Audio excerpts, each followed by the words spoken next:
Hello, welcome to Do It Yourself channel. Today I will show you how to add additional applications to our assistant menu button in Samsung Galaxy Z Fold5. First, where to find it and how to turn it on. Settings, then we are looking for accessibility options, and here we have interaction and dexterity.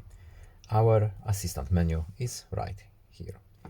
When we turn it on, we need to allow this function, and our button is now here. There are some functions here, but to customize it a little bit more, we have to enter our assistant menu. So how to add more applications or menus? We have to go here,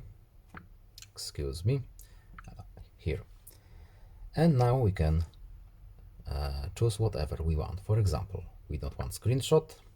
Let's say we want magnifications, and let's back out.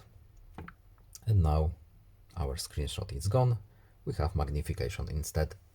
That's all. I hope this video was helpful to you. Please leave a like and subscribe. Have a nice day and see you in the next video. Goodbye.